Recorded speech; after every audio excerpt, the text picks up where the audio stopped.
are there some misconceptions that you face as you introduce mindfulness to busy people, whether it's corporate world? Like, is there some misconceptions about mindfulness that you have to often face and debunk some myths, or what comes up for you as you teach these settings? Um, I think there are all kinds of misconceptions. In the beginning, sometimes my class was known as the sleep class, because people, Sleep class. of course, because people would come in, slow down, they'd recognize how tired they were, do a body scan, and they were finished. They were so tired. So They're out. it was like, the definition of mindfulness, of course, is falling awake to the moment. But for them, because the levels of fatigue were so high, it became known Mm, as the sleep class. And I had to really work yeah. with them to help them understand, yeah, well, we are becoming more present to just how tired everybody is. And, we can get Mm, curious around how are we meeting that tiredness in general. But this is a class about falling awake to what's here, not falling asleep to what's here. So that's certainly, a misperception that's there, and there are many more misperceptions, as you mm. say. People think that if they meditate, suddenly the mind will go quiet, which is not the case.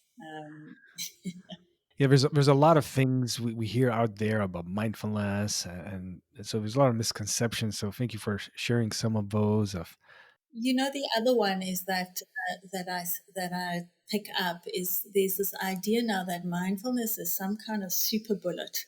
That if or magic yeah, bullet, that if I do this, like everything's going to be okay, and I'm going to be so efficient in my work. I'm going to be super focused, and it's really interesting because it is clear that we develop more concentration, more focus, we can become more mm, efficient.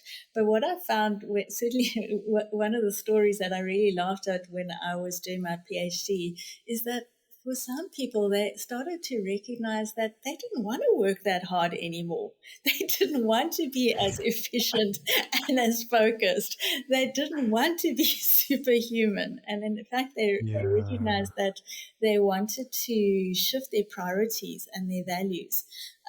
So this idea that mindfulness is going to, in the corporate space, make you super effective and efficient is true to some degree, but it can also bring people more in Mm, touch with what am I actually doing and why, and how does that actually feel for me?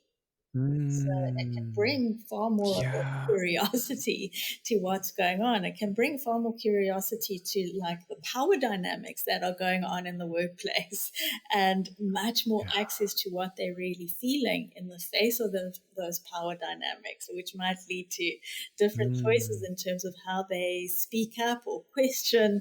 So it's not always this, mm. doing the practice is going to make you so peaceful and superpowered.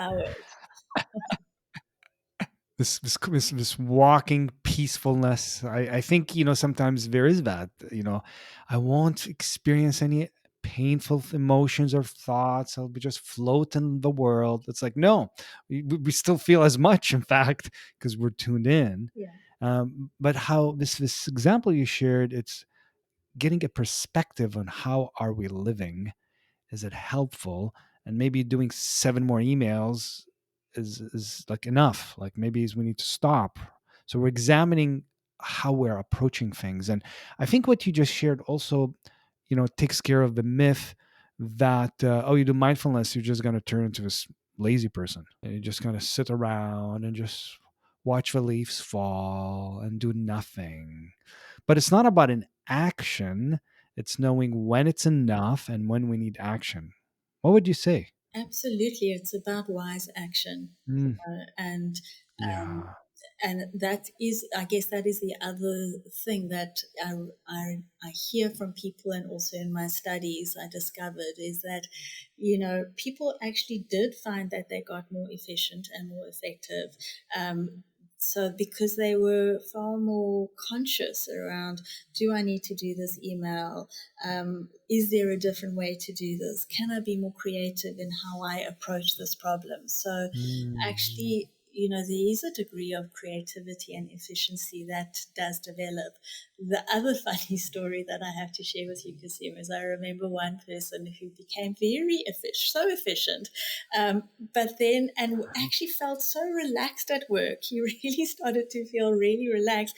And the conundrum for him was that when people, usually, you know what it's like in the workspace, people kind of believe that if you say, "How are you?" "I'm so stressed, I'm so busy," like that's the badge of honor.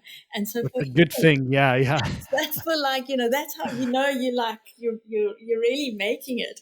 But for him, he was feeling relaxed and efficient and wonderful. And so when people would say, "How are you?" he felt this conundrum, do I say I'm feeling relaxed and peaceful and wonderful, or do I say I'm feeling stressed and busy? Just to kind of put up that front. And so it's something really Mm, interesting to watch inside of ourselves, that very often we get conditioned to believe that being productive, pushing, over pushing, that's yeah. where the credit is. But actually working in a way that is restful, thoughtful, um, self-caring, sustainable, Mm. often doesn't get the same kind of rap. Oh, I love how you said this because it counters this the hustle culture we're in. The like do. The more you do, the more you're busy and stressed.